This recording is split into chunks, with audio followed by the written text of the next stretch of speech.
ABAR stands for anti-bias, anti-racist, and refers to the education practice of addressing and dismantling racism and biases in my classroom. It is crucial to incorporate into every classroom and to ensure that every student feels seen, valued, heard, respected, regardless of race, gender, ethnicity, and socioeconomic status. It involves creating an environment where everybody feels like they matter, that they can learn, and that they can grow. The first step in creating an ABAR classroom starts with me becoming anti-biased and anti-racist. The video by Hockett about implicit bias resonated with me because it highlighted that everyone has implicit bias. Often without realizing it, we can act in a way that marginalizes others. I need to dig deeper, identify those hidden biases, and replace them with more accepting attitudes while actively speaking out against racism. I really need to become comfortable with being uncomfortable. Then I need to work to promote diversity in my classroom materials. I can do this by selecting diverse books from my classroom library that represent children of color and of different cultures. I can also have posters and materials on my wall that are representative of children of color, and I can do teacher read alouds that will facilitate honest and open discussions in our classroom that allow students to feel seen and heard. To effectively teach students of color in different cultures, I must actively address and celebrate differences. Being anti-bias requires open conversations and fostering an environment where students are aware and appreciate diversity. This involves teaching acceptance as a skill so that all students can adopt an anti-bias attitude. I have witnessed in my classrooms moments where students are not respectful of others and say things that have hurt and offended and made my students not feel safe in my classroom. So I really need to work on teaching my students to be unbiased and to be respectful of other people. I can do this by having conversations that empower students to voice their perspective on what they see and how they interact with others. And I can have the students establish a set of guidelines for having difficult conversations, just as Kleinrock suggests. And I can work with the students to develop these rules to help our classroom become more accepting of others. Additionally, I can work to create a classroom community that addresses real-life social issues and make my students discover ways and help my students discover ways that we can change our school community and the communities that we live in to make everybody feel accepted, loved, and respected. The final way that I can create an ABAR classroom is to integrate families into my classroom. I can do this by having students complete projects with their families, or I can invite families to come and give presentations about their cultures and traditions so that my students have more experience with others of different backgrounds. As a teacher, I do play a pivotal role in helping my children understand these principles. By working to integrate diversity into my classroom, my students can learn that they can succeed, grow and learn.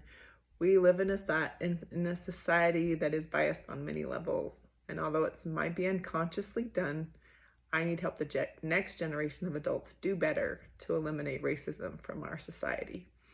I believe this will take constant effort and reflection, but at this point we can't just sit back and think we're not racist and that should be enough. We need to teach these principles, and we need to help create an ABAR society.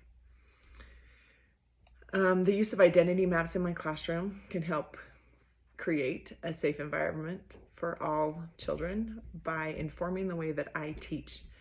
At the beginning of the school year, I can introduce identity maps by explaining each of the different spokes and then showing an example of an identity map for myself and that shows who I am, and outline those items that others might not see or notice, and how that makes me feel and how that made me feel as a student.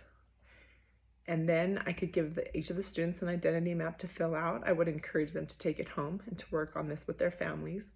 This would help facilitate conversations at home that maybe haven't happened, to help the students identify more who they are and answer those difficult questions that the students might not know.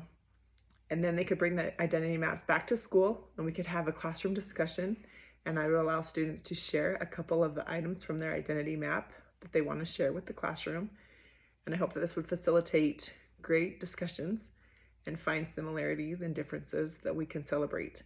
If students didn't feel comfortable doing this, I would not require them to talk about their identity maps in front of the classroom. Then I would read through the identity maps and I would use them as a guide to plan my lessons so that I could work to represent every student into the materials that I present. If I find out about a student's religion, then I can incorporate some of their traditions and holidays into the materials that I present, rather than just focusing on those established Christian holidays that are accepted as norms across the world. And I think by knowing more about my students, I can teach them better. At the end of last year, I learned that one of my students' parents couldn't read. And I had worked all year to help her develop a growth mindset because she lacked a lot of confidence in herself. And after hearing this about her father, I understood her better.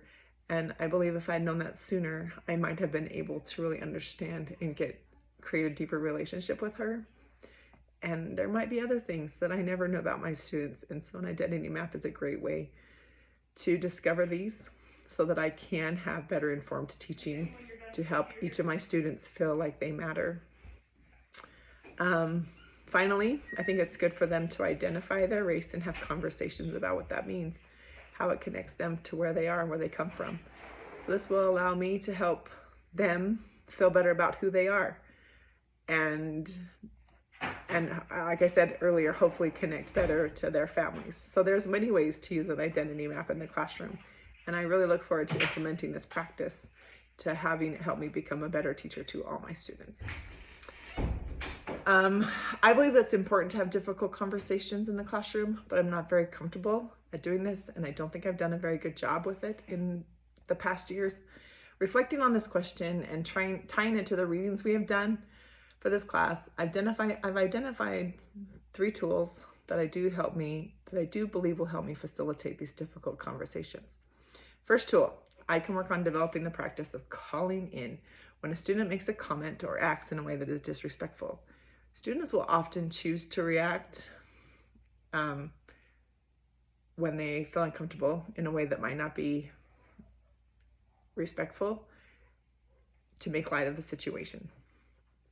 And by calling in, I can give that student respect and still address the comment or issue that was not conducive to a safe classroom environment, instead of reacting and saying things that make the students feel embarrassed, like, we don't talk like that, or that was not a very nice thing to say. I can redirect and ask the student why they chose to make that comment and how they believe that could make someone else feel, and start a discussion about how we can ask questions and make comments in a way that is respectful instead of a way that is marginalizing or causes someone to feel attacked. And so I feel like if I develop this practice, then I can help students feel like their comments and their perspectives will be safe in our classroom. The second tool that I would use to facilitate difficult conversations is to establish a class agreement policy for when we have conversations about race and other sensitive subjects. This was discussed by Kleinrock, and I feel that it is necessary to establish these rules at the beginning of the school year. And I feel like this will start a year off introducing race and ethnicity and cultures, and that students will, from day one, understand that what they say will be heard and valued in our classroom. And if the students will help me develop these rules, then they will have the buy-in that will keep them helping each other stay committed to following these rules and practices. And I hope it will also help them learn to facilitate better conversations outside of our classroom, so that they learn to hear others and not just say or repeat things that they've heard on the internet when they know that this might actually be harmful to someone else's identity. Racism isn't officially part of our curriculum, but it is essential to help students develop an understanding and acceptance of all people, as my main goal as a teacher is to help them become better humans and adults and contributing members of society. This is one of the ways that I can help. I want to be a voice of balance and acceptance in their life so that when they are confronted with a difficult situation, their reaction is positive and uplifting. And I can do this by teaching them how to have positive and uplifting discussions about difficult concepts. For my final question, I chose to define power, privilege, and oppression as it relates to education. Power, as it relates to education, is defined as the influence that one group of people has over the educational system that is supposed to be fair to all students. Of course, power is directly related to money. Where there is money, there is power. We all know that the more affluent schools offer a higher quality education. They have more access to tutoring, to aids, to more technological advances. So this gives an unfair balance, an unfair advantage to those students with this power, and creates a system that is unfair to those other students who are in a lower socioeconomic class. Beyond money, educational practices were established by the dominant race, and the same practices are carried out today. Those in control of the system control the way the education system works.